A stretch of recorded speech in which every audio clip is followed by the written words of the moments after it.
Welcome back to the One Predator podcast.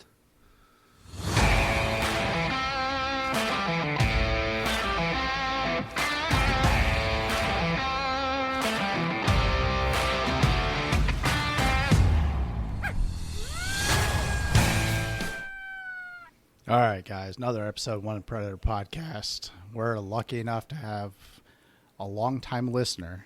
I was talking to him before we started recording. He was like one of the first. He said since the first episode. Yeah. So if you'd like to introduce yourself, sir. Hi, my name is Bucky Lindgren. Been a long-time listener, like you said, and coyote hunter from Minnesota. All right. East Central Minnesota. All right. So, Bucky. Yes, sir. How long you been hunting coyotes? For about 20 years. Seriously, only probably about 10 years. Oh, yeah? Why, Yeah. What got you into it?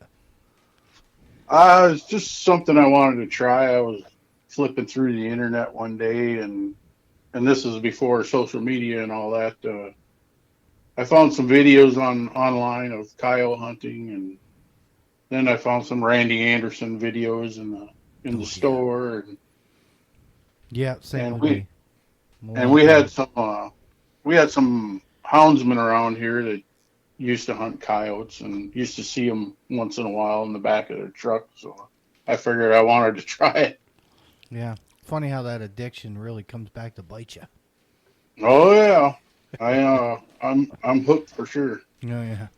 Yeah, it happens. It's the rush. It's the, when you get them, you make a sound and an animal shows up. It's like it's not like deer hunting where you're just sitting there watching, waiting, I mean, you can make sounds deer hunting too, I guess, but Yeah. we don't do that. No, you don't use it. The only sounds I make is the eggs frying in the pan in the blind.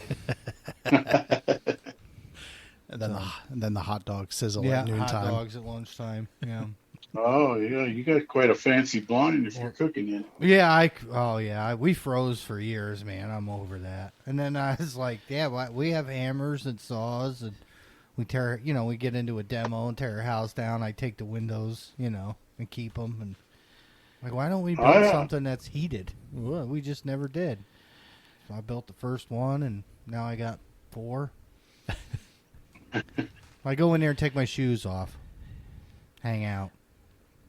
There you go. That's hunting. Might as well be comfortable. Well, that's it. Well, the kids go. My wife, even back in the day when we were still dating, she was her family hunted, but she didn't.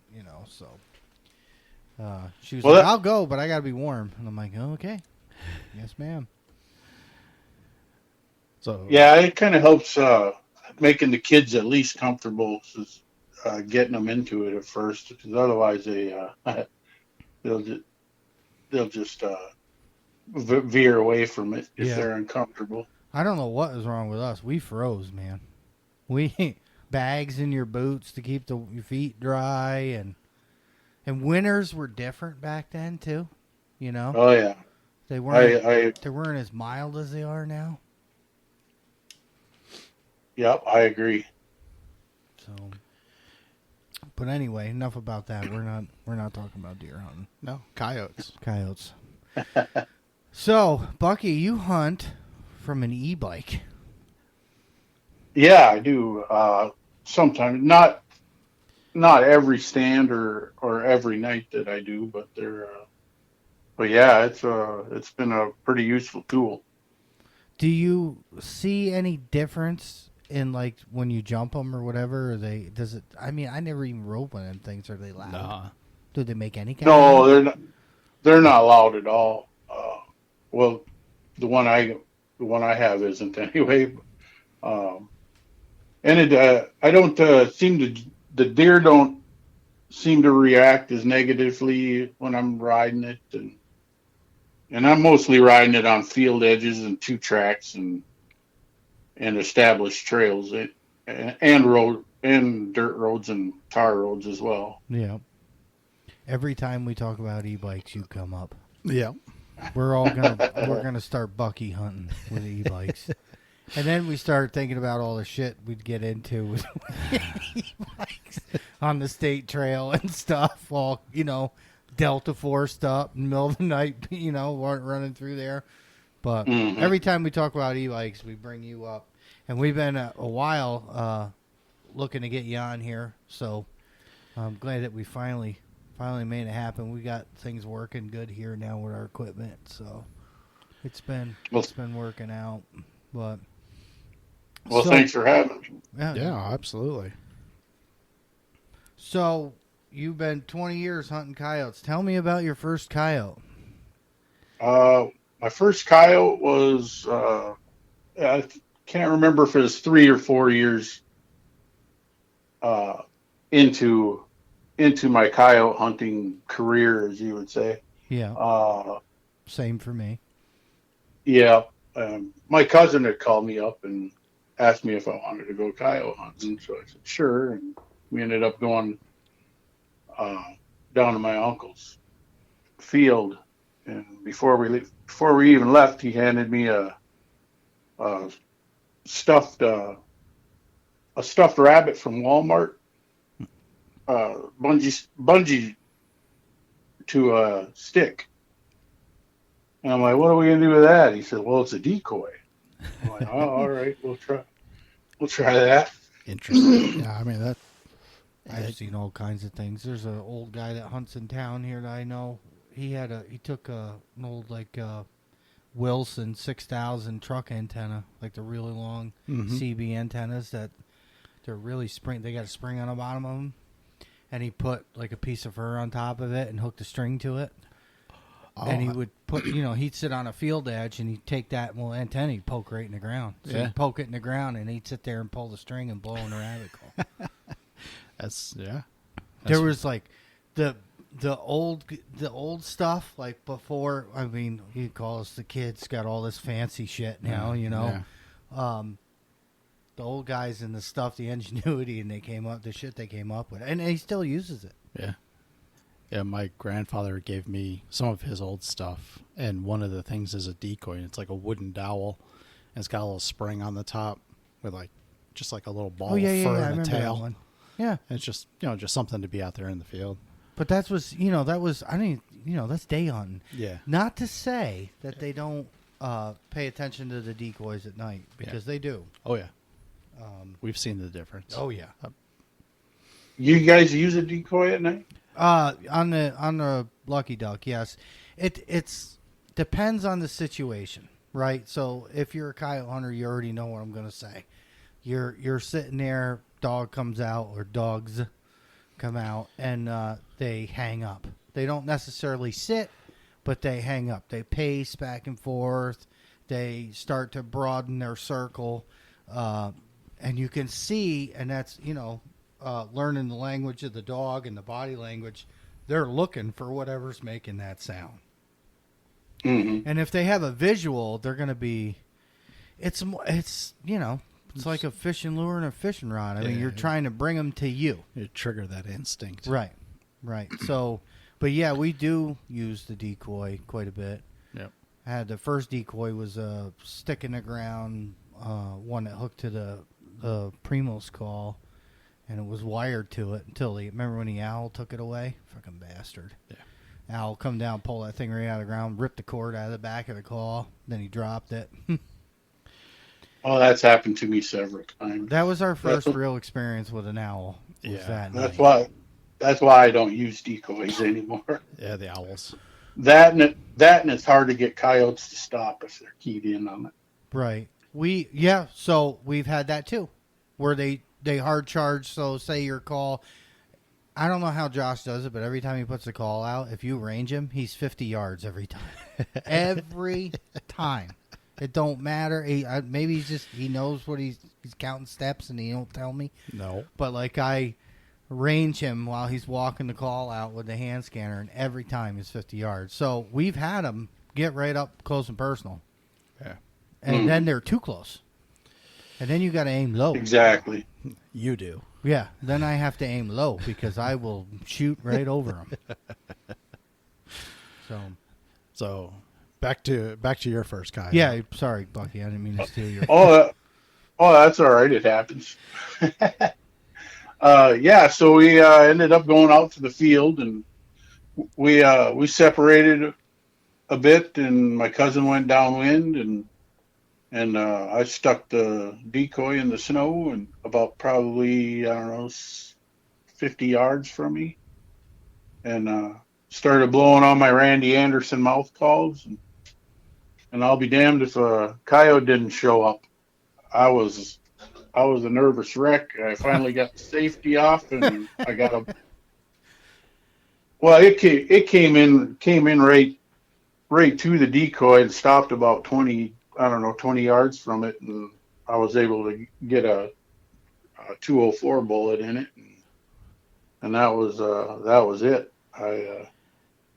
I was so dang excited. I was giggling like a schoolgirl. Oh yeah, bitten by the bug. Yeah, the first one's always the best one.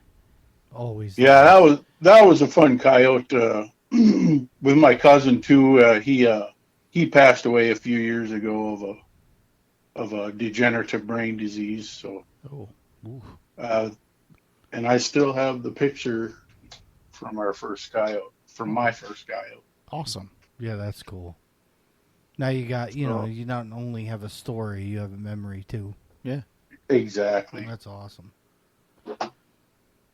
So, after that, you were hooked. What you said 204? What you were using a 204? Tell me about that. Savage Model 12 FV, and I originally bought it for prairie dogs and coyotes, and then later on I shot a few coyotes with that, and later on I realized it was going to be too heavy to be carrying around if I was going to get serious about it. Ended up getting a Savage Axis and 223, and Best caliber ever made. yeah, I people who complain about it, I don't quite get. If you make a bad shot, yeah, you're going to get runners, but you're going to get runners with just about any caliber if you make a bad shot. I've seen runners with a 6.5. I mean, I've had runners with my 6.5. I've had runners with my 243, but it was all my fault. Right. Yeah, and you've heard us say it 1,000 times. It's all about shot placement. And using the best cartridge ever made for coyotes. This is the 223. I'm sorry, it's just proven. Okay, all right. It's proven. Right. Okay, I'm not arguing. So, 204 to a 223. Now, daytime only back then? That was daytime only back then. So, And, day scope. When did you, you're a night guy like us now. Yep. What was your did you go night vision first? Were you doing red lights? Oh, well, many years ago they made lights legal, but you could only use a shotgun. And I tried that a few times, and it wasn't for me. I still didn't feel like I could see as well at night, and I was only using red lights. And if I was anything like night crew, I'd have been using white light and a lot of it. Yeah, Yeah. But that's crazy. that would attract more attention around because we're relatively populated. Right. it's Same Right. for us. Similar situation for us. Yeah. Now, if they would just legalize suppressors so we didn't have the cops called on us all the time and have to explain ourselves a million times a season. Yeah, Oh my gosh, we that's talked one of the about best that. purchases I've ever made. Yeah. Because reality, everybody thinks, it's like the movies. It's not. We just would like to have them for everybody else. Yeah. Mhm. And they're still loud with the suppressors. Yeah. And we'd still use our comms. Right. Yeah. Right. We'd still use our headsets. Yep. Because we're all deaf from machinery. Yes. So we got to be able to hear each other. But Yep. We could have suppressors probably about 10 years before I even got one, but I was stubborn and didn't want to give the government money. And who does? then finally me and my cousin got into a pile of coyotes one night, and we were using our ARs, and we let a lot of bullets fly, and we never dropped one coyote. And the landowner said he heard our shooting, and that was the end of it. I'm getting a suppressor. Yeah. We've had a few nights like that. Yep. Yeah, I get calls the next day from like the brother, because the sister lives right next door, and the brother knows me. Did you guys get that thing last night or what? Woke Yeah, my that's sister basically right up. It was just sound like a war out there. Yeah, that was pretty much the same conversation I had with the landowner. Yeah, It happens. they hear us still. I mean, but it's not as chaotic. No, a little more We're controlled. a lot better. a lot more controlled nowadays than we were back then. I mean, it's like you said. You're jittery. You're excited. The adrenaline. It's worse than buck fever. Oh, And I don't know. It's just addictive, I guess. But.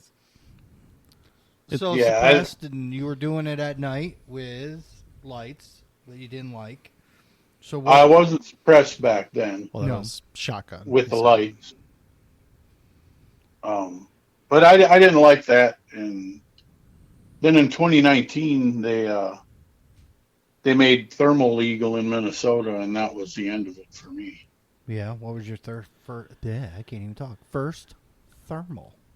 My first thermal was a AGM or a PRG AGM TS50 micro. Oh, the micro. Yeah. Uh, Yeah, 384. Yeah.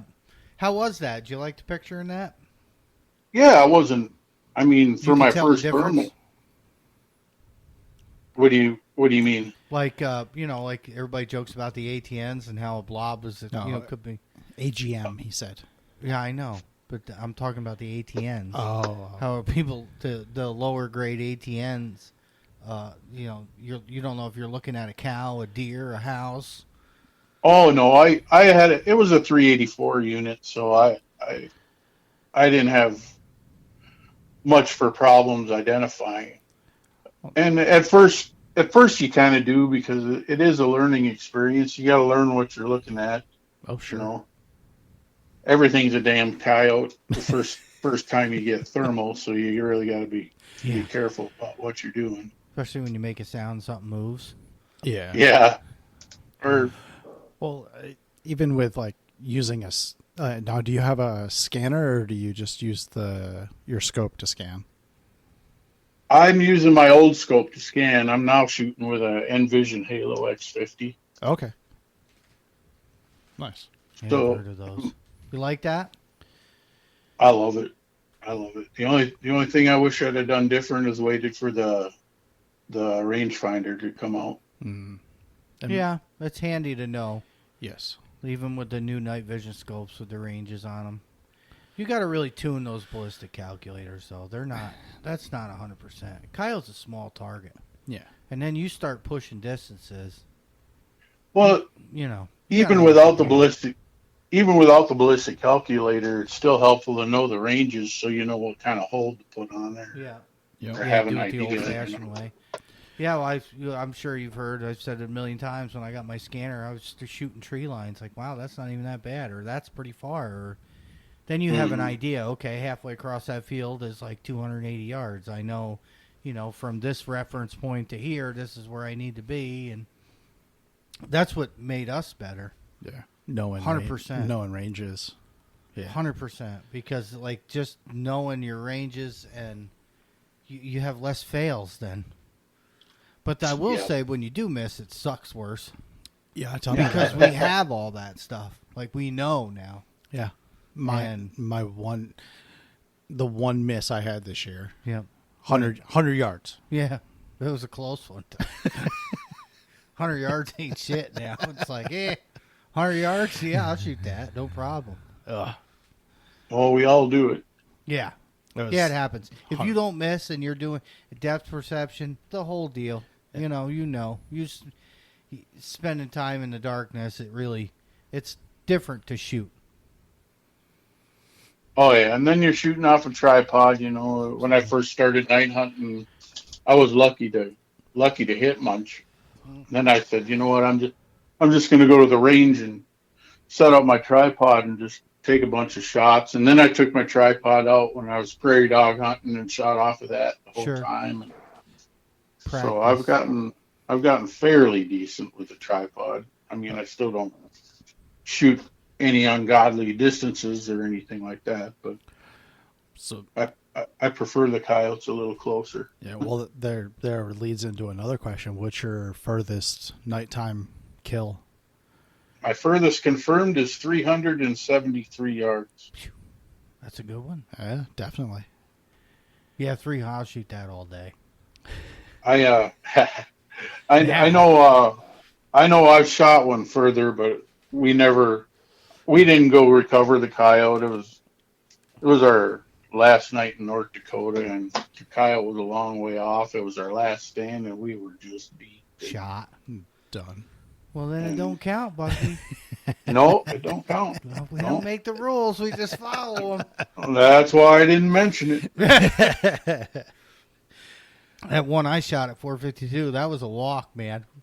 I was off when we got out there. I was like, damn, this is far. And then we didn't even really know until we got out there and ranged it from where it was laying to, which it only took a step or two, to where the tripod was still standing with the gun in it. No. Yeah. Well, even 350 yards is a pretty good walk. I had wished I didn't unload the bike because I only walked out to the edge of the pasture closest to the farm buildings, and so I never unloaded the bike. I didn't figure I need it, and by the time I was dragging that coyote back, I really wish I had my bike. Yeah. Gets real handy when you have a way to get it back and you don't have to. And once you do it, and once you have it, it's probably like something you'll never leave home without. Yeah, a lot of times I'll just put it on the rack on the truck just in case I need it. Yeah. So we've seen the bike. It's a bruiser. Mm-hmm. Mm-hmm. How is that how many coyotes have you put on the bike? That's a new question. At once. At once? On one stand or one night? Well, I mean, like on one stand, say you went out and picked, 2 or 3 up. Will 2 or 3 go on there easily enough where you can? I can drag 2 easy enough. It gets a little, if I'm dragging, it gets a little squirrely with more than 2 on there. Yeah. But, so yeah, one night I shot 3 coyotes and I tried to hook all 3 of them up on the back of the bike, but it was just too much dragging. If I'd had a trailer or something, it'd probably been a different story. But there's actually a guy that buys hay off me. He's a hunter and he's got problems with his leg, and it's really limited his hunting over the years until these e-bikes came out. Yeah. So he, bought an e-bike. I don't even know what kind it is. It's nice. I seen it. But he's able to get out there now. It's like guys that hunt with crossbows. Okay, so if you have a disability, makes sense. Yeah. So he started fabbing. He's going to be putting into production. He came up with a trailer for him. Nice. And built the brackets and everything. Because, he shoots a deer. Yeah. He gets it out with the e-bike. Nice. It eats the hell out of the battery, but Well, yeah, I'm sure, but if you don't have to drag it, right, it's worth it. he uses it for turkey hunting, everything. Put a bike rack on the back of his truck, them drive-in ones. Mm-hmm. Drives it right in there. It's really a handy little tool, for the guys that can't do the walking no more. Yeah. I just walk because I'm late. I'm thinking like a Segway, to be honest with you. Like an off-road Segway. We ain't going to drag with that, though. No. You could drag with it. I'd throw it over my shoulders. You smelly bastards. Lay it over the gas. Yeah. No gas tank on a Segway. No. Put it right over my neck like you do a calf in the field. Just wrap it Put it around. right There you around go. my neck. And, because I've done it with cows. So, I mean, them newborns with the afterbirth on them, that stuff's not fun. Ugh. But you do what you got to do. I thought about getting a trailer, but that'd be just one more thing to dink around with when I'm Right. out there. Yeah. So then it's the Uh-huh. more gear side of it. So Yeah. now you're Yeah. getting more gear. We We already- always try to lighten everything. We always carry so much So much stuff. We got rid of headlamps and kept the comms, but now we're looking at helmets. Well, Maybe you are. I'm not. I'm thinking about a helmet, because I don't want to hold my scanner anymore. I'm being lazy there. Well, then I'm going to add more weight to my head. It's more stuff.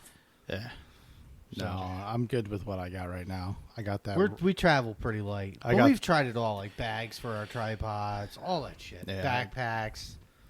I got that Recon tripod now. That thing is That is super light. as light as as light as I can make it. I got rid of the clamp mount, went to the Arca mount. That made it even lighter. I love my bog, man. I know. I can't. It's. I just wanted to try something different. But that's why I upgraded the bog, because now that has Arca on it, so I can take the clamp off of that. Still use it for my deer rifles, and but be able to put the rail on the bottom of the. Especially now, I got a chassis, There you go. and once you hold a rifle and a chassis, that's something you can't go back on either. It's just totally different. I've got an MTD field stock coming for my Me 6.5 too. Creedmoor. I just ordered it today, as a matter of fact. We are. I'm gonna. Go I ahead. scored mine in town a week ago on Facebook Marketplace. Guy had it. I mean, Oh, literally really? like 4 miles from the farm. And I was like, and it was a brand new field chassis for my Ruger. And he's like, "Well, how far are you coming?" I was like, "Dude, I'm 2 miles from you. I'll be there in 2 minutes." Because I didn't want him to sell it. I've been after one of these, wanting to do it. I just don't want to spend the money, and it was, half price. It was brand new. So, and like now, I've had it in the tripod here the other night, and just looking out in the field with it, and it's a totally once you go that route with those things, it just fits better. Well, and I like the idea of some type of a chassis, just so you can put the Arca rail on. Because I'm running an Arca rail on it on everything I shoot for coyotes now, and I won't go back to the clamp system. Yeah.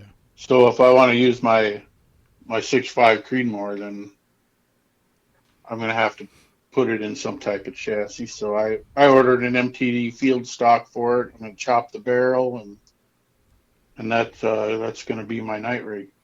Yeah, my Ruger with the chassis on it now, it's all barrel because it's a short barrel, or it's all chassis, excuse me, Yeah. because it's a short barrel anyway. It doesn't look right, but it feels so nice. I will never go. I mean, because like black guns. So you've hunted with black guns before, AR platform. It's comfortable. Yeah. I'm a pistol grip kind of guy. I mean, it just feels more natural. Especially, you're not talking bench guns now, where you can lay down, one hand under the butt. Yeah. I mean, you're shooting from a tripod, and that's a whole standing up versus a bench. Or even if you're in a stand and you have a front rail or something, that's totally different, man. Standing up is way. Plus, with coyotes running in and your heart's pumping and your tripod's wiggling, you can see it in your scope. You just see your heartbeat, Mm-hmm. But that's a good. I think you're going to be happy with it. It's a good purchase. I love Yeah. it. I look for one on Facebook Marketplace, but I'm putting it on a Winchester XPR, and it's not the most popular platform for an MDT chassis. So, Okay. but they do make a field stock for it, so Nice. I just bought one. Yeah, my 6.5 came in a chassis, so sort of. Well, that's a Ruger Precision. Yeah. So it's its own deal. But you don't take that coyote hunting. That's like carrying a fucking post around with you. It's no. Well, I mean, the Oryx is heavy. The Oryx is heavy too, but it's not as long as the Ruger. The Ruger's longer. Yeah, that thing's like 5 foot when it's all stretched out. A lot of guys think you need long barrels to reach out, and I shoot pretty far with a short barrel.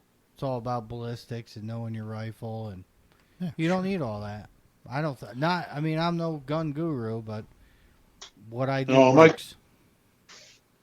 My 243, that's on that's a Savage 110 on a tri-defense chassis, and I haven't chopped the barrel on that. So when I get the suppressor on it and everything, it's a pretty long range. Oh yeah, probably with a full barrel. Yeah. Yeah, Savage 20. 110, another great model. Yep. Yeah, I've been real happy with it. Is that what Chip has? No, it's Does he have the 110 or does he have the Axis? he has the 110 Predator. Yeah.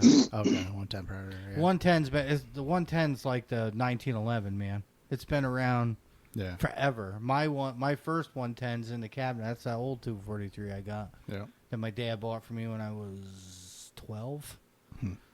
And Does that have a flat top action? no, It doesn't. no. So it's not quite that old. So mine is the long action, but it's not a long action. So the back is flat. Yep. The barrel is round. So when you start looking for rail to put on it, it's special. Yeah, that's what I was talking about. Right. So yours is one of the older ones. Yeah. So it's it's the long action, but it's not. It's a 243. Which is your. Yeah, they did that.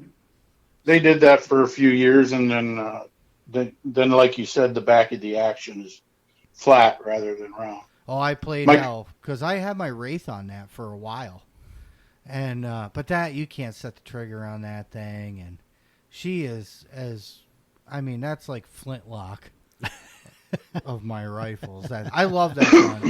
I have so many great memories with that gun. I will never get rid of it. It will be my son's first deer rifle, and but it's pretty Flintstone compared to what we have now, but. I did have the Wraith on it years ago for a short period of time, and I played hell trying to find a rail for the top of that thing. Yeah, my cousin's got one in 2250, and he had the same problem. Yeah, I had to go right to Winchester. Or Savage, excuse me. Winchester, what the hell am I talking about? I went right on their website and, was like, hey, this is what I got. And that's when I learned I have the older one where they use the long action breech for the short action rifle. Mm-hmm. But anyway, I love that gun. I'm just thinking about it. Now I want to shoot it. I like my Tika. Funny how that works. Yeah, I got quite a few now, and I just some of them get attention, some of them don't, which is depressing. And that'd be one of them, that I really should do something with, set it up as a day gun or something. I put a stock on it, a polymer one. I think it's a Hogue. I still have the wood for it because it came as a wood gun, and that I can tell you every scratch on that stock where it came from. Mm-hmm. And when I started doing night hunting and trying to make my guns look cooler, I bought a Hogue for it and lightened it up quite a bit. But like I said, it's kind of it's kind of a bare bones. Once I started getting into guns with triggers and you could set them and do things with them where you just, and they go off, that's changed my whole. Now, my Ruger, when I had it apart, obviously, to put the chassis in it. So I dialed the trigger back a little more. Now it's dangerous. Have you shot it yet? No. So my mags should be here. I had to order ACS mags. The AICS. AICS, excuse me. And they will be here, I think, Monday is what it said. Yep. But so then I fell into this hole with MDT, and I started watching their comparison videos with the Ruger Predator in 6.5 bone stock, same ammo, to chassised Ruger Predator with it was 6.5 with a chassis and just a muzzle brake. Yeah. And they record through the scopes. Yeah. So you it's something you don't think about, but like when you fire and they hop. Now 223 doesn't really hop. It doesn't really kick. 6.5 obviously kicks more. Oh yeah. So think about when it hops and you lose that target, especially for us with night vision. We don't have the thermal stuff where we can just find the heat again. Mm-hmm. You know, hence why I don't know why it doesn't do anything for me, but I shoot with both eyes open even in the dark. So I start falling this hole where they start talking about, you know, muzzle brakes and compensators and lessening the hop so you can stay on target for your follow-ups, but being as, you know, I shoot the best cartridge in the world, I don't really have to do that. So, but I felt, you know, I got mags and a muzzle brake coming. We're going to see. Oh, you got a brake coming? Oh, for it? yeah. Yep, we're just going to dive in head first. Fuck it. I did go with the cheaper brake. Yeah. They got a brake on there that's pretty sweet looking. Looks cool. But it's $300 and I was, meh. I don't need that much. Yeah, I can't put a brake on mine. You're not threaded. Not threaded. And you need to be. Because I bet if you put a brake on that thing, oh, God. Yeah. And just think of how more accurate your shooting has gotten using that chassis. Mm-hmm. Because you're just more comfortable. Yeah. I mean, the gun's heavy as shit. But, yeah. Oh, yeah. you know. Carrying around 12 pounds. Yeah. Oh, yeah, I should weigh mine. I bet you it went up. I haven't even weighed mine. I'm afraid to. It's just better off not knowing. I'm better. Right. You're right. You're going to love it, though. And you know what? I ain't even shot mine yet, and I'm going to tell you, you're going to love it. But, you know, we'll find out. As soon as those mags hit the ground, it should be fine, but I'm going to put the plates up, check it, make sure I'm still good. Even though we can't hunt right now, which sucks. Yeah. I saw a woodchuck today. I was driving. We had to go do something in one of the houses that my wife manages rental property. Anyway, we get by this one cornfield. They no-tilled it, and it's good ground. Yeah. You know, it's not here. It's not clay. And it's big, nice open field, and I see this little black thing just bloop popping up, and I was like, I slow right down. And she's like, "What? What is wrong? What are you looking at me? See that goddamn woodchuck out there?" I'm like, I want to get there.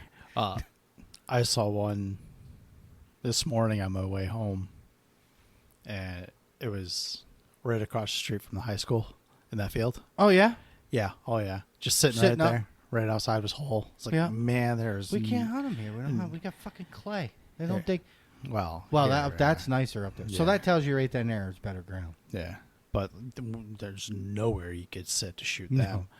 No, we in push between two major roads. Yeah, that field's not even big enough to shoot from one end to the No. other. No. But I did see one today, and I got all kinds of excited because there's, you know, you always see them post on the coyote pages when guys with seasons when it's over, we're shooting prairie dogs or woodchucks or. Yeah, we ain't got no prairie dogs here. No. That looks fun though. That's a blast. That's long range shooting. Yeah, I'm good with that. Okay. We just sit there and hang out, wait for them to pop out. It's not dark, Yeah. you know. Not carting a bunch of shit around, calls and everything. Oh, which brings me to this. So what kind of call do you use, Bucky? I use 3 different calls. Okay. I use Lucky Duck, Revolt, and Roughneck, Fox Pro CS24C, and Icotech Outlaw. I was looking at a roughneck. Do you like the roughneck? Love it. Is it better But, than the Revolt? As far as sounds, in my opinion, Lucky Duck has the best stock sounds on the market. Yeah, I agree. But the only thing I don't like about Lucky Duck stuff is the construction. Both of my remotes, I've broken the antennas on them, so I'm not using them right now. Have you reached out to them? They're pretty good about taking care of you. They've done it for me multiple times. I haven't yet, but I keep looking on the websites, and they don't have any remotes in stock. If they had them, I'd just buy one. Because that happened to me. I leaned over the tailgate, and my remote was still hanging on the lanyard, not in my chest pack. And I heard it, you know, that sound. I was like, shit. And, well, I've talked to Rick before on the phone. And, you know, when I had other problems with mine, he's been great. and he gave me the phone number to somebody at customer assistance at Lucky Duck, which he gave me the phone number, and then she messaged me on Facebook from her personal page. And Shit. yeah, and she said, Rick reached out, said you're having trouble. What can we do? And I said, I got remote problems. Or originally, the first revolt, it stopped working. I couldn't get it to play any sounds, and then when it did, it wouldn't stop. And I've changed batteries and switched channels and did all kinds of things. And, Rick gave me some pointers on stuff I could do with it. He said, try that. If it don't work, call me back, the next day. So I call him. I said, I tried. And he goes, I got your address right here in front of me. The wife's going to send a new one out today. And I had a new call in 2 days. And that one has been flawless. So the other one's pretty much parts now. I had some issues with... what the hell was The switch. The power switch crapped out, and it wouldn't turn on at all. You had to futz with it in the field in the dark to get it to turn on. And that's when I reached out again. Rick gave me the contact. This young lady got a hold of me on Facebook Messenger and mailed me a switch. Well, then my remote broke, and I took the old remote and was using that, and then the spring broke in the battery compartment on the old remote, and I tried fixing that. Well, I've messed that thing all up because it's not metal and I shouldn't be touching it. And I reached out again, and she told me the same thing. We don't have any remotes. And I'm like, oh, crap. I don't really want to buy another call, but I can't ask for another free one. You know what I mean? I don't want to be that guy. So I was looking at the other calls to maybe just change it and get a different model. And she goes, well, I don't have any new ones, but I have some refurbished ones that were sent back to us, and we went through them. And she's like, does that help? And I'm like, well, it's better in the situation I'm in right now. So Yeah, I might have to give them a call. They might. Yeah, I think it's worth it. They're great calls. Because I was just going to buy another call. That's how much I like Lucky Duck's sounds. Is I'm considering just buying another call. I would reach out to them. They're super great about helping out, and that's what we say it all the time. We use companies that take care of us. Sure. Cyberhawk's always been. If we ever had a problem, Jason hooks us up, and you gotta, because this stuff's expensive. Mm-hmm. And I can't, I looked at buying the Super Revolt last year. No way, man. I can't afford that. And I mean, the sounds are, we can just buy the sound packs and run through what we have. Yep. But I think go ahead. The Roughneck, for what it is, I just love that call. It's nice and light. It fits in the backpack real nice. The speaker quality is good. It's nice and clear. Oh, man. Yeah. But I don't have a lot of complaints about my Icotech or my CS24 either. And lately I've been using the Icotech, and that calls in coyotes just the same. Yeah. Yeah. I just like the better variety of coyote vocals that you get right from the jump with Lucky Duck. So you use a lot of vocals? That's primarily what I use. I'll throw some prey distress in on a stand if I'm getting later in the stand and I haven't seen or heard anything. And wait for that feel good fox to show up. Yeah, something, We're all the same. Yeah. I lean heavily on vocals, and then I use diaphragm calls too. Oh, so that's what I was going to ask. You do open read or diaphragm or any of that? I use diaphragm in conjunction with my e-call, and that's really been a pretty good combination for me. That's what we do now, and Brian, he loves that about us. That's why he praises us all the time, because a lot of people don't do that. No. A lot of people don't do that. Even the spreading out thing, talking to each other. It's produced quite a bit of Oh yeah, you got to be different. coyotes for us in the last You season. go out there and just blare a rabbit for. I mean, and I don't even the time thing. Like everybody's like, oh, 10 minutes of this, 2 minutes of that. I don't even believe that. You know what I mean? Like if they hear it and they're interested, they're going to come. Yep. If you don't see anything, they're probably not there. Yeah. You can't overthink it. I'm a half hour minimum on every one of my stands. Yeah, we probably do 30 to 45 minutes a stand because there have been. If I've seen or heard them, I'll stay. Yeah. As long as I think it'll take for them to either come or if I can watch them leave. If I can watch them leave, then I know they're not coming, and then I'll just bail. But yeah, we're the same way. Yeah, we've had quite a few situations where you're like, all right, 20 minutes and go, and then other stands we stay 45, 60 minutes, and we get, we produce something. So it's like because we got a response of some sort. Those shorter stands turned into longer stands for us. Now we chase them.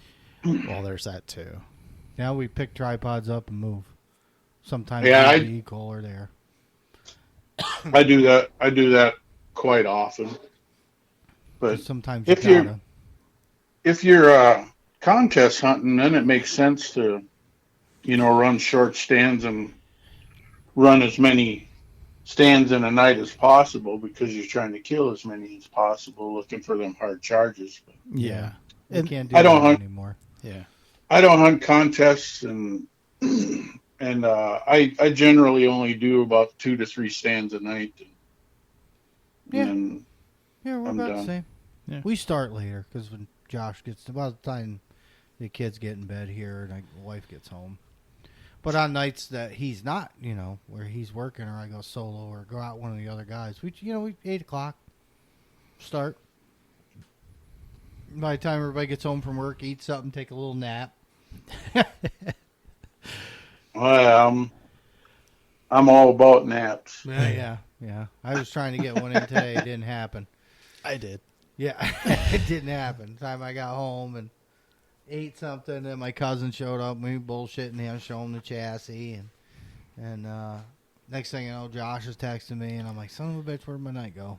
So, and then it's the argument with the kids to get them to go to bed. I wish somebody would tell me to go to bed. We don't get that. We don't get that no more. No. Now we're dumb and stay up all night chasing stinky ass coyotes. So we did your first. We did your call. So your rifles. You started out with a 204. I started out with a 30-06 with 55 grain accelerators. Ooh, attaboy. I never did. That sounds I never fun. did. I never even shot a coyote with them. So you said you went 4 years without a kill. Yeah. Yeah, me too. That's how you know you're dedicated to something. Well, man, back then I didn't know nothing. Yeah. I didn't know anything. I didn't know anything about the wind. I didn't know. Nope. I didn't know where to find coyotes or how to find coyotes. I just preferred habitat. Yep. Yeah, I just go sit down and there might be some coyotes here, but that obviously that didn't shake out. Yeah. But it's good you grow that way. It's time in the saddle, man. Like everybody that comes into it now, because we do podcasts, there's videos, there's so much information out there. Them guys are spoiled, man. You've been doing it longer than we have, and so you got, there's a little more to it for you. But like we earned our wings, and it was tough. Mm-hmm. We shoot 3 coyotes a year. We thought we were rock stars, man. Yeah, the only thing I had to read about it, obviously there wasn't any podcast back then, and Predator Masters Forum was about the only place I read, and then the occasional Predator magazine that I'd maybe pick up off the shelf at a Fleet Farm or something. Yep, I used to get those too. But now and I didn't have. Yeah, and I didn't have anybody showing me what to do, and I didn't have anybody to really go with. My cousin, I only went with him a few times, and that was later on into 4 years into it, obviously. Yeah. And but yeah, I did a lot on my own, and shout out to Scott Hampton. I had messaged him a few times, and he helped me out with a couple small problems, or a little bit of advice. Not familiar with that name. We're gonna have to look into that. Yeah, he's a decoy dogger out of Oklahoma. Mm-hmm. Oh, okay. He runs Patterdales, and he's probably got other breeds too that I don't know about. But I talk to him every now and then. Yeah, we didn't. Same thing. Videos. I was like, man, watching Randy Anderson stuff. I'm like, this is what I need to do. That's when I learned about wind and all the other stuff. And Downwind Outdoors. Downwind Outdoors, DWO. They were, Then I found them, and I was like, oh my god, these are New York guys. Like these are my guys. And I still watch their videos. Still, I rewatch them. Yeah, I still just got like a bunch seeing of young Andy pictures. Andy's. I have a bunch of old DVDs that I still watch once in a while too. Nice.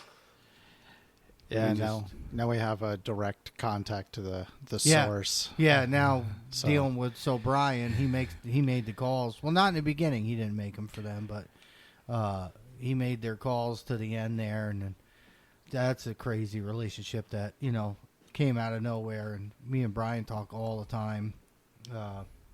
Super valuable, and his knowledge with coyotes is unbelievable. Just in animals in general, he's definitely like an animal enthusiast, I would say. Yep. Mm. Like if I have a question about something, I text him, or I call him, or I send him pictures. I'm like, what the hell is this? What's this from? And like he loves it too. He'll call me right up, be like that. It's a from a pork. I had an issue with one of the properties I managed. They got chewing on the edge of the pool house, and I was the owner's like, how do we? Because we shot all the woodchucks, and there could still be one there. And, I didn't know, and I took a picture of it and texted it to him. My phone rang 5 minutes later. And he was like, I would say porcupine or woodchuck or something like that. It's too low to be a bear. Gave me some solutions, some things to try, and which is super handy. He's got a ton of knowledge. But he has a ton of knowledge because he's spent a ton of time in the woods. That he does. But we're fortunate, very fortunate to have that source now. Mm-hmm. And then to go hunting with them guys, that was freaking awesome. Yeah, that was a I cannot really wait good to go night. back up there and hunt with them guys. Did you hunt with Dennis Gilmore too, or? Dennis was not with us that night. No. Okay. Yeah, we had him on the podcast at one time. We got to get him back. I don't think he's going to come back, man. We'll tell him. We'll get him a recliner. I will find him a The steel chair. recliner. I don't think he's going to come back. I'll get him a recliner. I'll find one. Yeah, that was another thing. My brother-in-law worked with Dennis, and he was like, you got to talk to this guy. And then he had mentioned something to him, and next thing I know, I'm getting friend requests from Dennis. And I look. I got, anytime somebody new, especially that I have no connection to, and I start looking, and I'm like, oh, so this is the guy, huh? And then we talked a few times. And the whole Brian thing, that's how it started. I'm like, we had his rabbit at the time, and I was like, man, I'd love to get Brian on, And he goes, well, I talk to him all the time. Next thing you know, then Brian's texting me. Yeah. Like the next day, I was like, holy shit, look at this. It's crazy the relationships that we made along the way in a short period of time. Still making.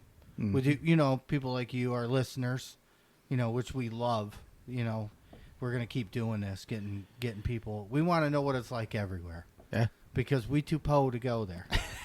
So we got to have you guys tell us what it's like. So with that being said, is it real open where you're at? No, there's most of it's fields and woodlots. How many It's acre not fields? Like 20, 50, 100? anywhere from 20 to 100 acre fields. Yeah. And it's Relatively pretty rare. flat. Yeah, relatively flat. If I get closer to, like the St. Croix River or the Mississippi, then it starts to get a little hilly. But for the most part, it's pretty flat. Hmm. So, yeah, I use a leveling head. I just started using a leveling head on my tripod, and because it is so flat. Oh, game changer with a ball head, man.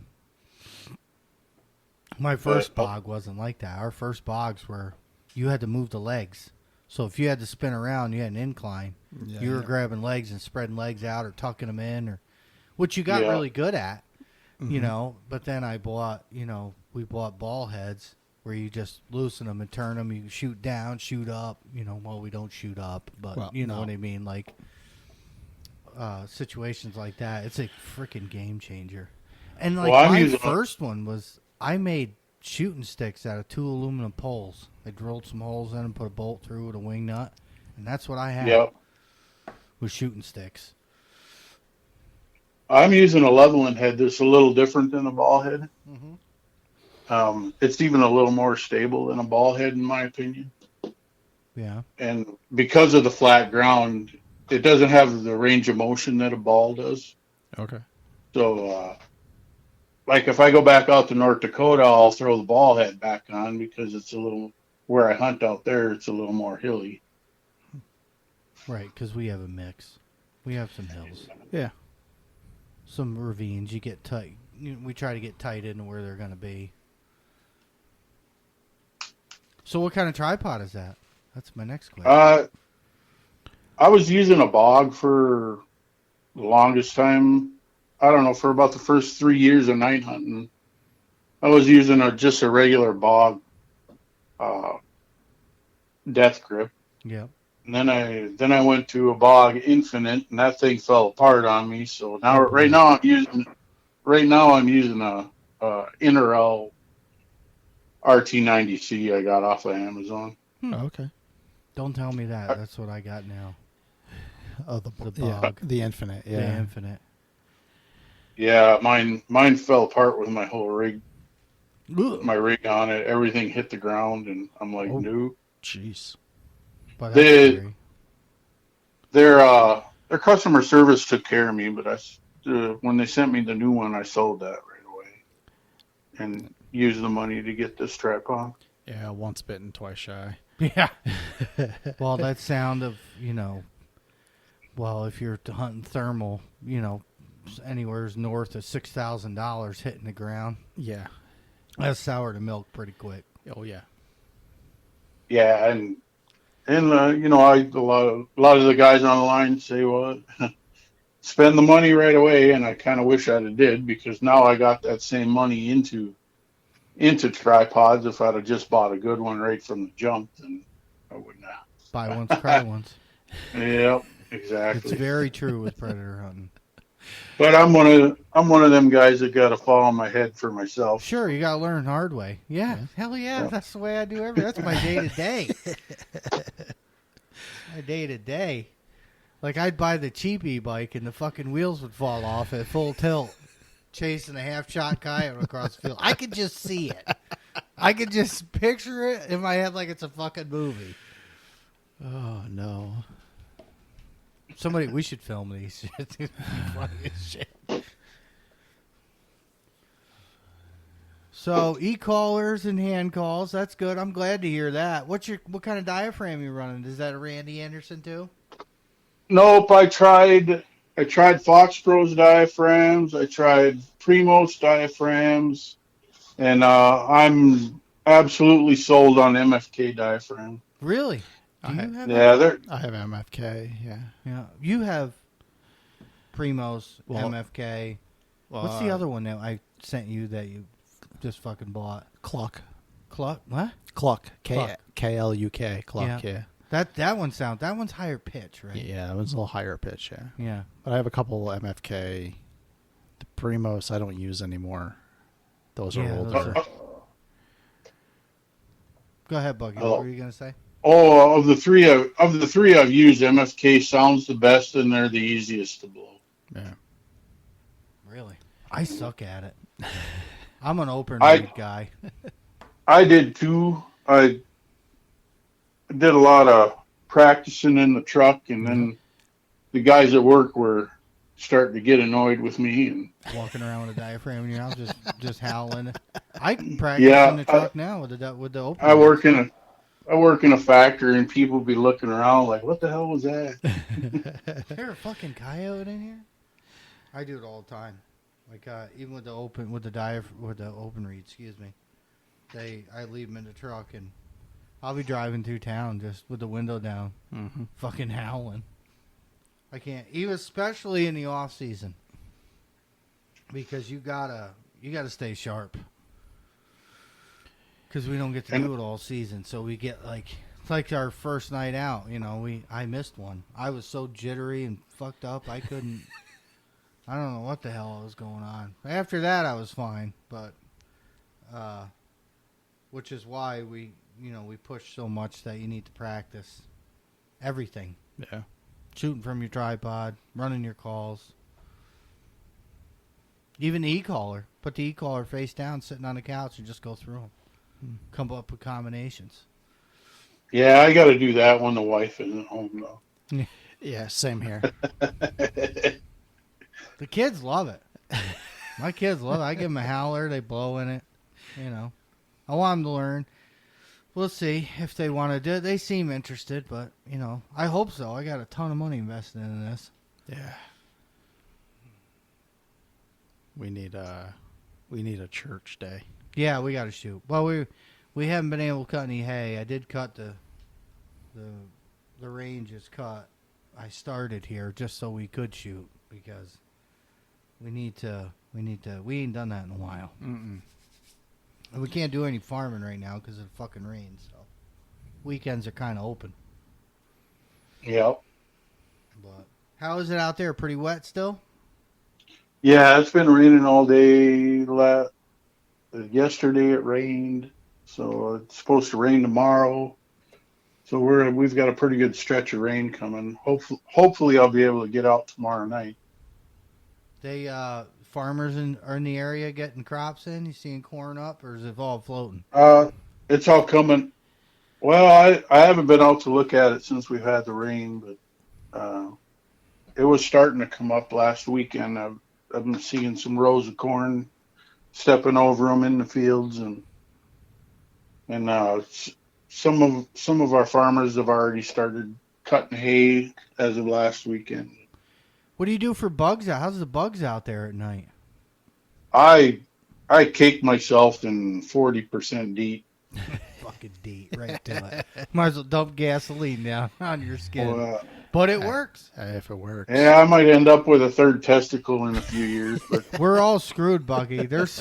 I'm in so much poison with motor oil and stuff, and chemicals and shit. We didn't wear gloves when we were kids, paint and stuff. You know what I mean?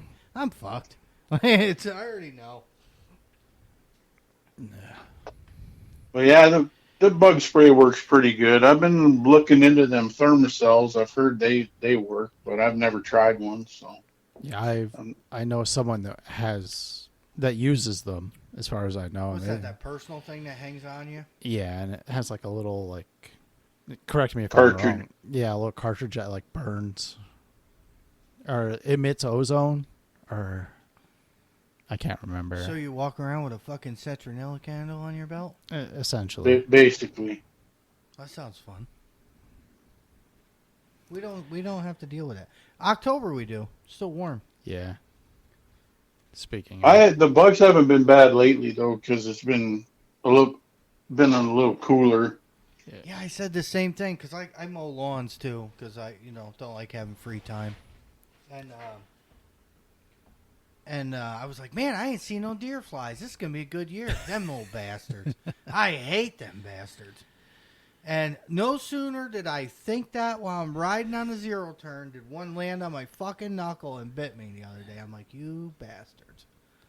I willed them to me. Hate them little bastards. But, in the beginning of the season, and in October we deal with it. Then we're like, man, just get cold so they die or whatever. But then when it's cold, we're like, fuck, we just want it to warm up. Because we hunted some shit weather this year. Yeah. Real shit. But you can't get it from the couch. Did you guys get a lot of snow out there?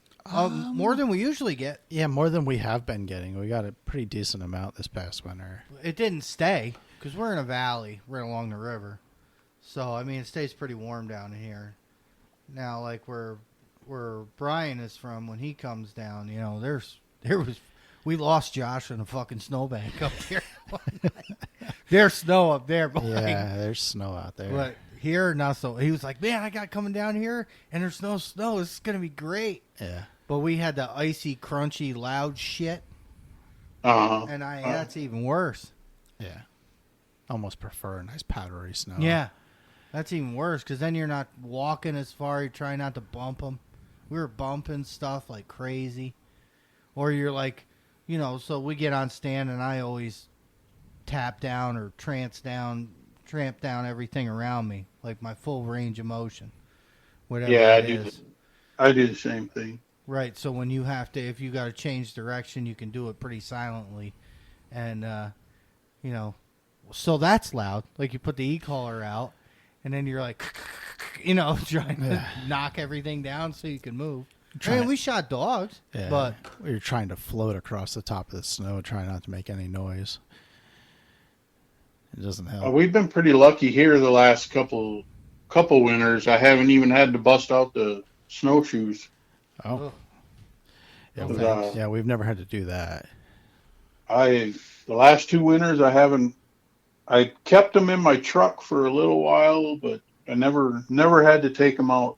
Now the 3 winters before that, I was on snowshoes all 3 winters. Oof. That's not a bad idea. No. I mean, but we don't get that. I mean, but if we go north, then maybe. Yeah, it's more stuff. More gear. More stuff. Fuck, gotta buy more shit. More Here we stuff go. to carry. Well, I'll tell you what, if you're going to be into coyote hunting and you get on them crusts in a lot of snow, you're going to want snowshoes for sure. Yeah. It makes sense. They've been an awesome tool for me in the past years. Are they, so they keep it down so it's not so loud then when you're crunching through it? Honestly, I'm not too worried about noise when I'm walking out. Because everything makes noise on crunchy snow. Oh, yeah. It's my take on it anyway. Yeah, and it hasn't seemed to affect me much. Well, that's I mean, from the coyotes I've seen, obviously now there might have been some who bugged out that I never seen. Yeah. But you never know. You never know about the unseen stuff. Yeah. Oh, that's like we've said about getting thermal scanners, like how much we missed using lights back in the day. Oh, absolutely. Getting into the thermal and the IR. I can't tell you how many coyotes that I've shot just walking out. Yeah. Seeing them already standing in the field. We've had that a few times, yeah. Yeah, all the ones that we didn't see. Yeah. That's what I think about. Mm-hmm. That's how I got my first quad. Oh, nice. Yeah, we have. I personally haven't done that. I was walking out on the field and I had 3 coyotes. I stopped at a corner post and I didn't have a scanner at that time. I just pulled my rifle up and looked out on the field and there was 3 coyotes already out there. I waited till two of them got out of sight. I shot the 3rd one. Then I moved up and popped over the hill. There was another one still standing in the field. I shot that one.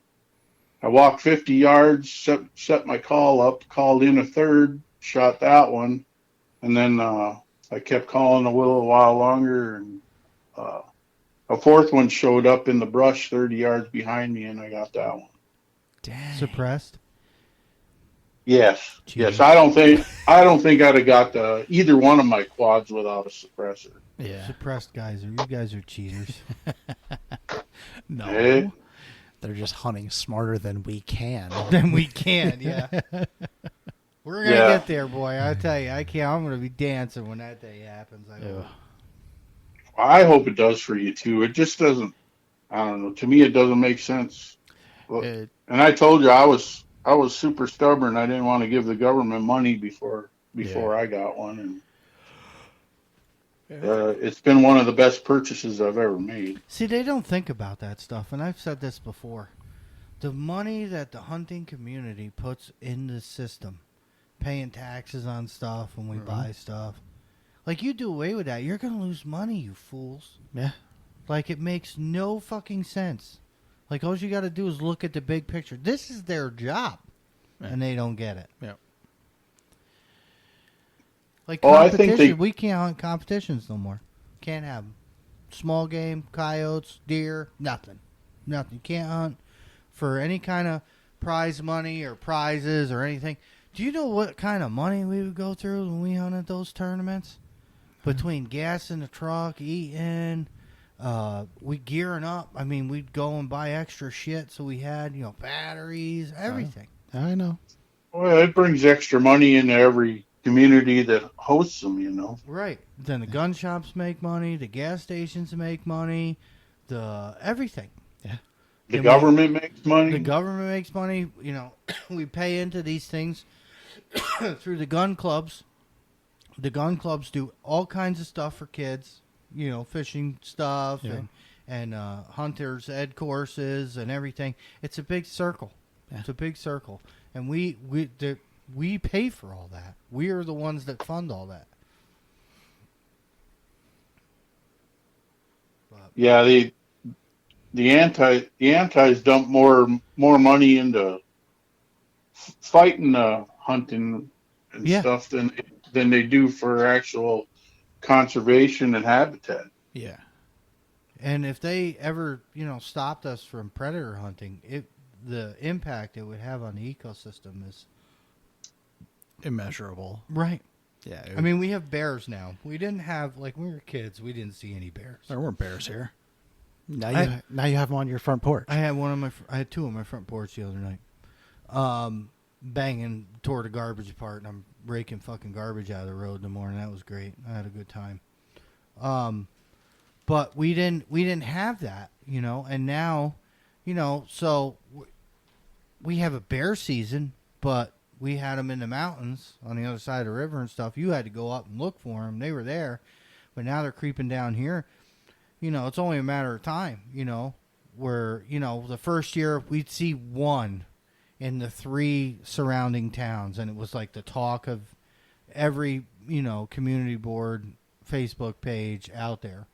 Well, they're on every fucking page now, all the time, and it's just nobody really hunts them around here. Some of them get lucky and see them, but, it's going to be real important real soon to have people harvesting bears around here. Otherwise, and I love having them. I love seeing them. I think it's great.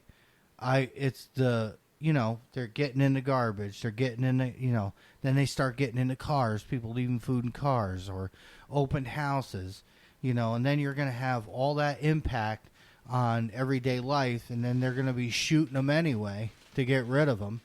And nobody wants that for any animal. You want to manage it responsibly.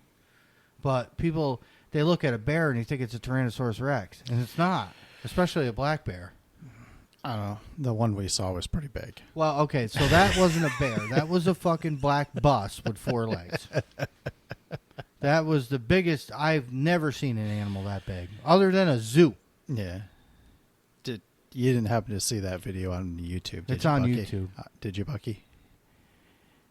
We have similar scenarios with wolves here. Oh. Now, Yeah. I want that to happen. No, we don't use the W word here. Yeah, in but that's New York. another. Oh my god! So then you get all the community board posts where people are like, "I got a wolf in my backyard." No, you don't, bud. That's just a big coyote. That is not a wolf. We did that show at the Wildlife Museum where we physically stood next to a wolf and a coyote mount. The size difference is you cannot mistake it. So now, like, they were trying to get us into having tags for coyotes and weighing them, and if they're over 50, that we have to contact a biologist. They have to come take samples of it. There's no wolves here. There is no. We've seen so many dead dogs at our feet. Not one of them has ever looked like a wolf, ever had characteristics like a wolf. My first 2 years using thermal, I bet I've seen 3 wolves. Yeah. And my last 2 or 3 years, I bet I've seen more than 30 Really? Now in my thermal. Yeah. are they still And protected there? I've Or got- do they have a season? they're protected. Oh, okay. They in the Great Lakes region, they haven't been delisted. And I'm hoping that's going to happen this year, but our governor has said he's not going to sign on if they do propose a wolf hunt. So. Hmm. But they're becoming a real problem in parts of Minnesota here. No, I believe it. I mean, they're big pack hunters. They can take down big animals. Yeah, and I hunt a few farms that have had livestock taken from wolves, and that's a big process to get anything done about that. Oh, I don't doubt it. They got to get the DNR to investigate, and if the DNR signs on with it, then they got to get a federal trapper out there. Then the federal trapper removes the wolves, Yeah. and we pay thousands of dollars to remove problem wolves. Why don't we just sell licenses? You know?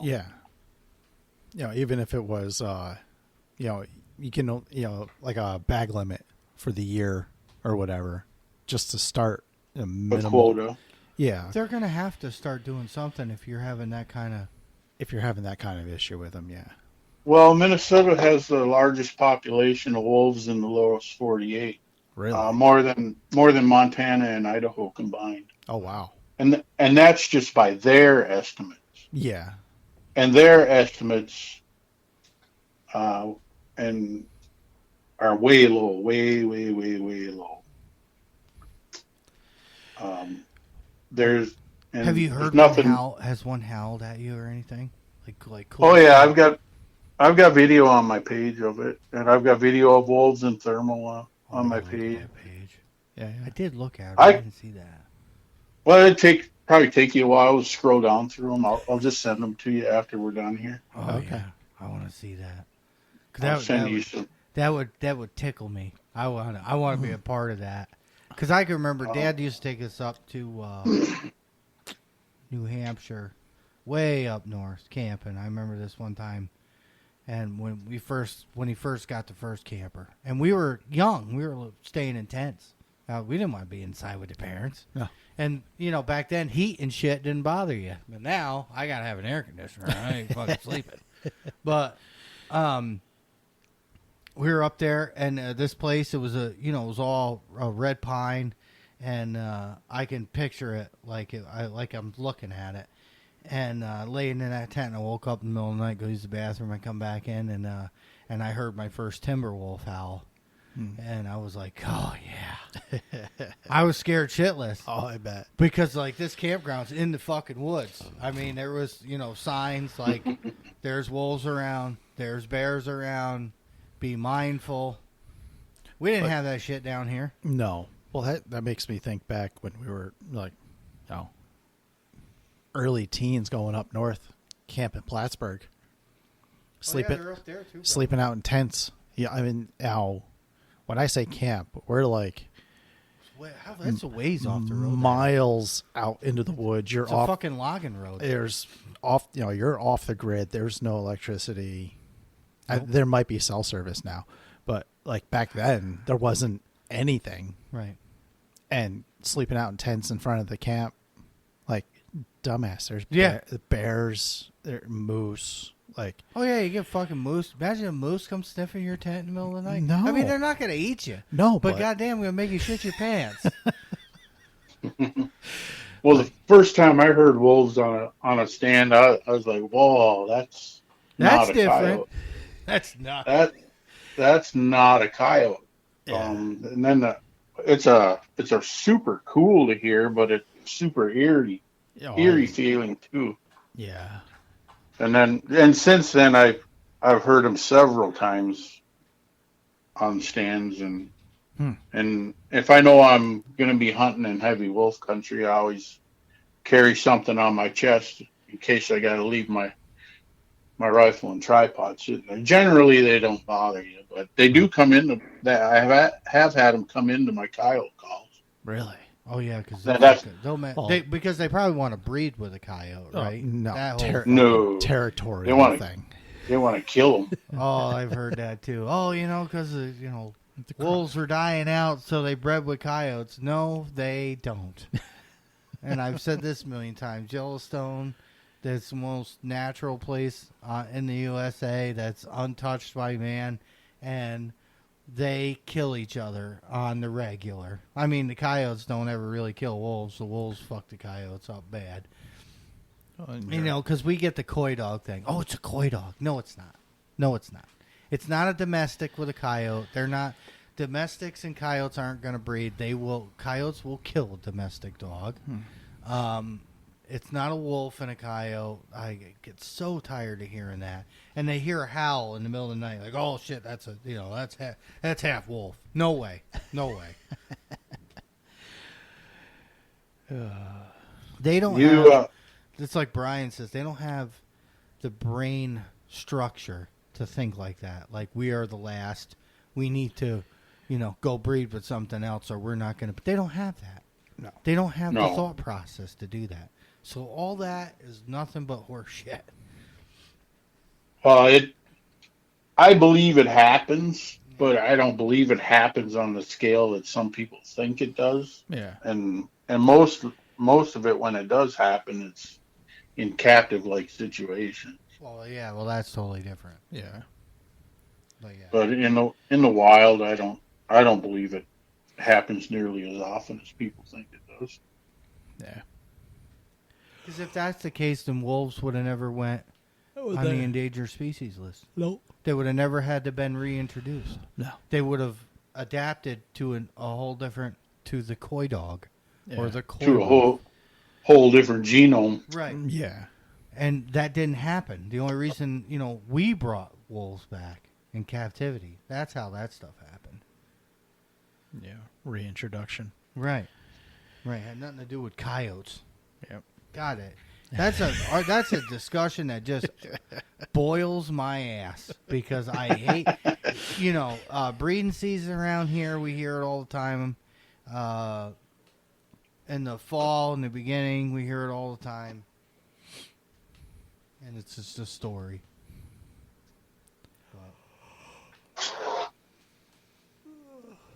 Yeah. So how many coyotes are you at for? So you guys have is open season.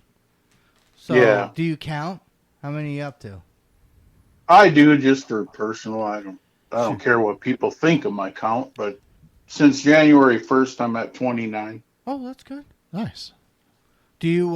So are you seeing them out of the dens now? Are you seeing pups? Have you? I haven't seen any pups. I've been hearing them. Right. So you use a lot of pup distress now with your. Oh yeah, and that's been working real well. Are you seeing more females or more males that come from?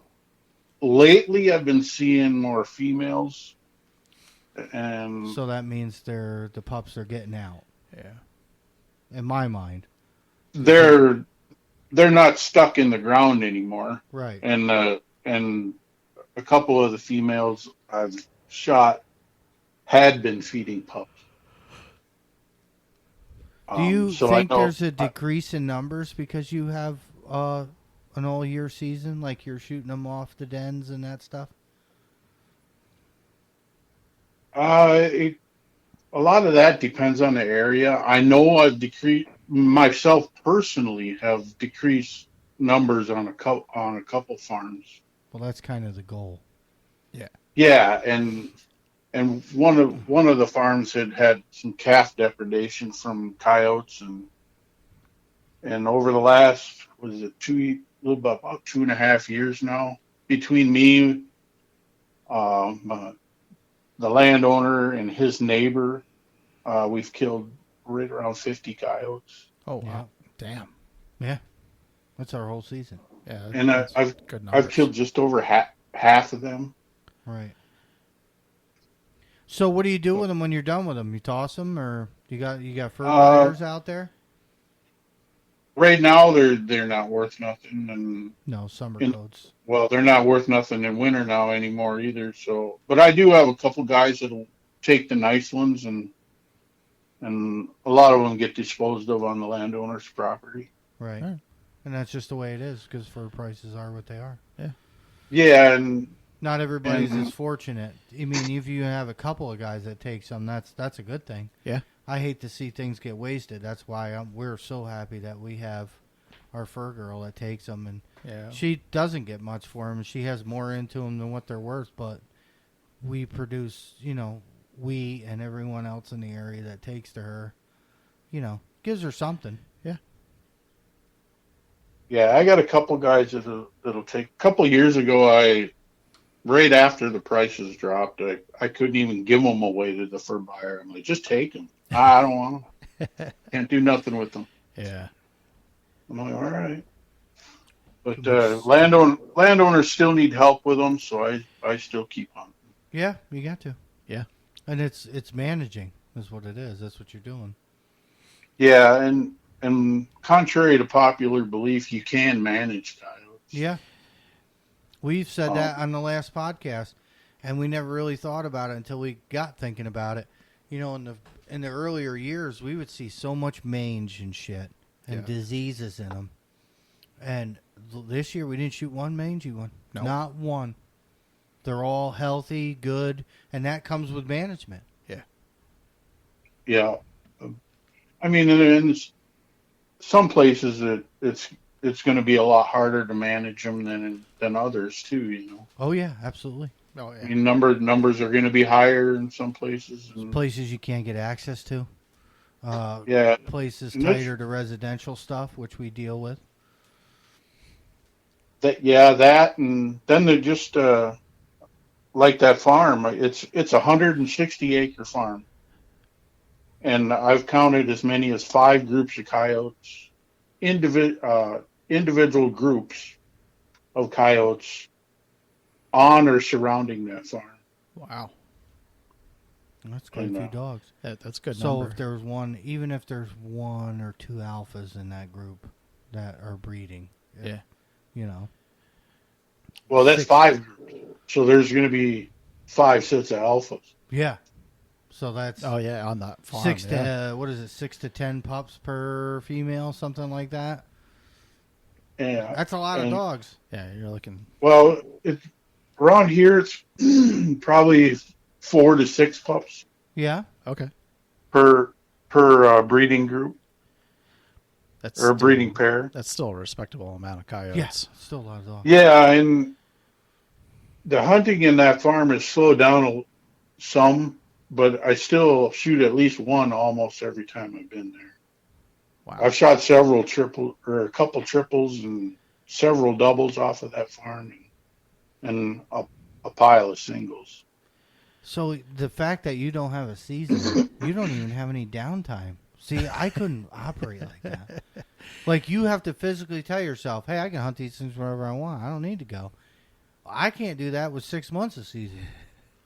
I'll be laying in bed like, man, I'm tired, but there's a good breeze, a sustainable 4 miles an hour. And then I start looking at the wind direction and looking at my spots, and I'm like, oh, man, that's really good right there. I'm going. I got to go. Yeah, that's pretty much my deal. Ugh. So And you that- retired now, Bucky, or are you still working? Or No, I work in a factory. We build industrial electrical boxes. oh, cool. I do a lot of welding, and then I run a brake press bending sheet metal for these boxes. So you got to sleep sometime because you got to work.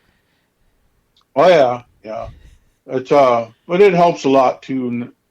Being the wife, we don't have any kids that live at home or anything like that. So Sure. her her two kids are grown and got kids of their own, and mine is grown and lives in Arizona. Actually, he's home for the weekend, so I'll be seeing him tomorrow. Nice.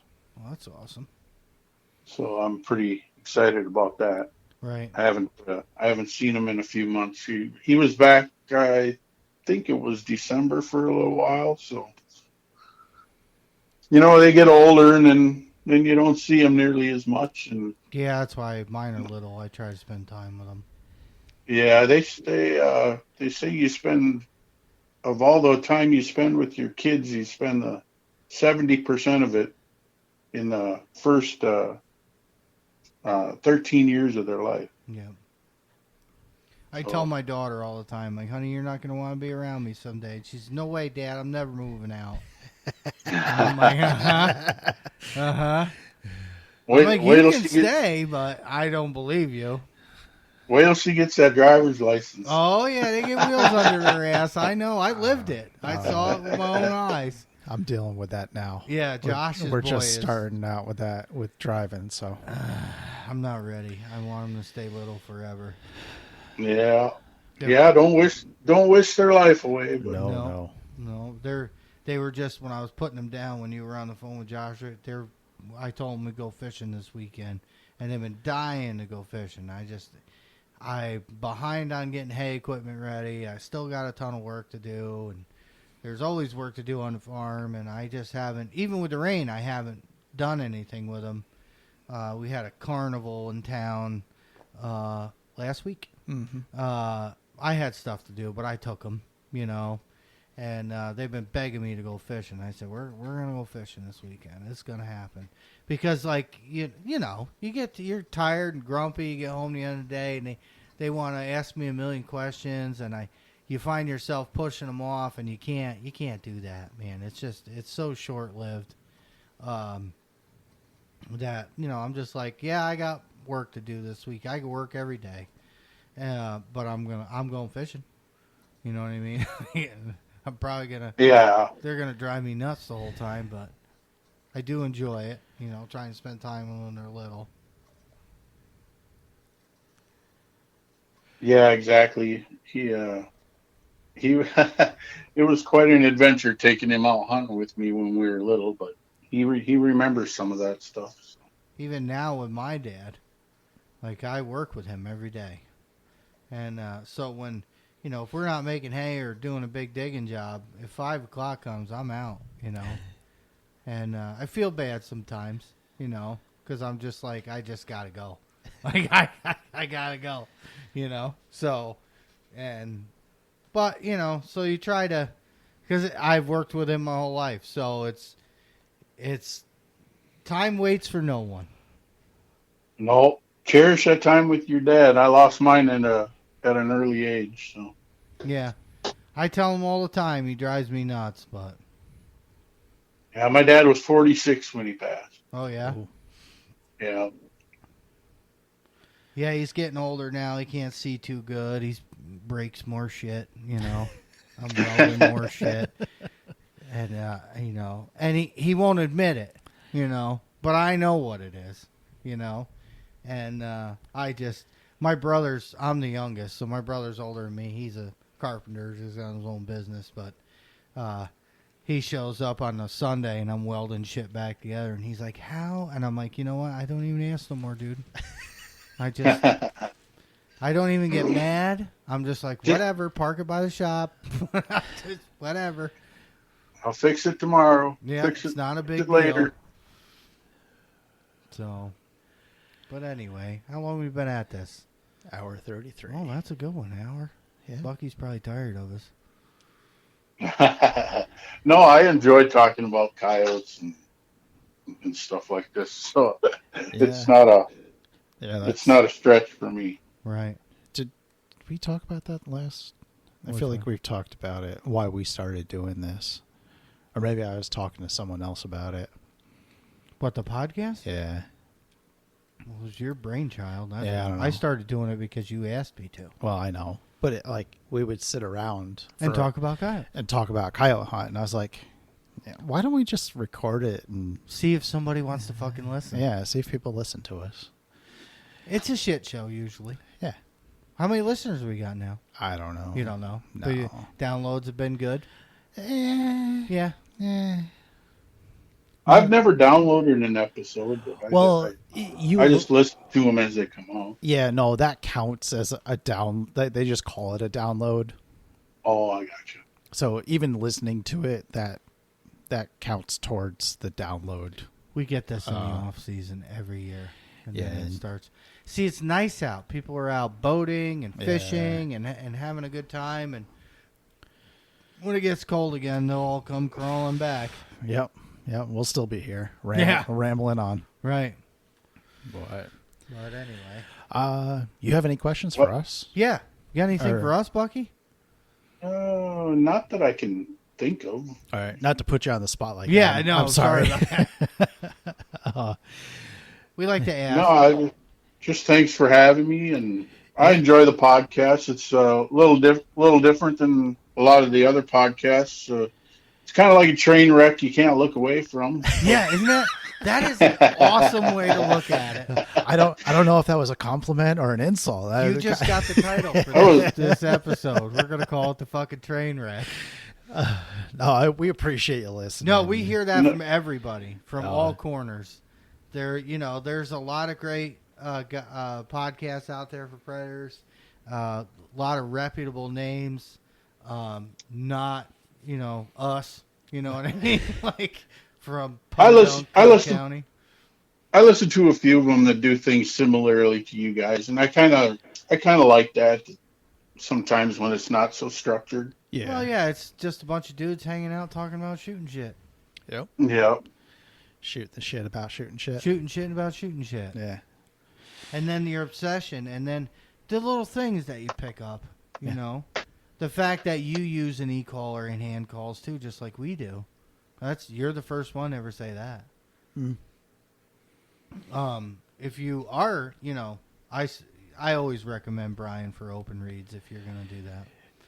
Especially, his rabbit is really unique. Yes. The howlers, they take some practice, but everything we do takes practice. So, yep. Get that windshield. Well, if you're looking into e-bikes, look into face-off e-bikes. They've been working good for me. Yeah, we got a couple spots we could use them on. It's just one of those things. It's about the money. It's, then we see a scope or something we want. I mean, I have 5 rifles. And, and not everybody's made of money. Right, and they're all hand built. It's like, and one of our listeners has one now for sale, and he wants me to buy it, and it's 22-250 on an Oryx chassis, and it's. I don't need it. No, but it is a pretty rifle. But goddamn, is it pretty? Yeah. And I don't have a 22-250. Me neither. I was almost like, I don't either. Right. You know what I mean? Like, so I have a ton of 223s because it's the best cartridge ever made for shooting coyotes. I gotta say that every time. And I got a 243 with no optics on it yet. So, I mean, I have, and even this 22-250 doesn't have an optic on it, so I would have to have another scope. And it's like, I go down in my gun room when we're going out, and I'm like, fuck, which one am I going to take? Like, I don't know. I love them all. Yeah. They're all great. It's just, what I'm feeling. Yeah. But since I've put that chassis, and I haven't even fired that thing yet, but I know I'm going to love that thing even more. Yep. So, all right. Yeah, I can't wait to get my 6.5 set up. Oh, you're going to love it. Yeah.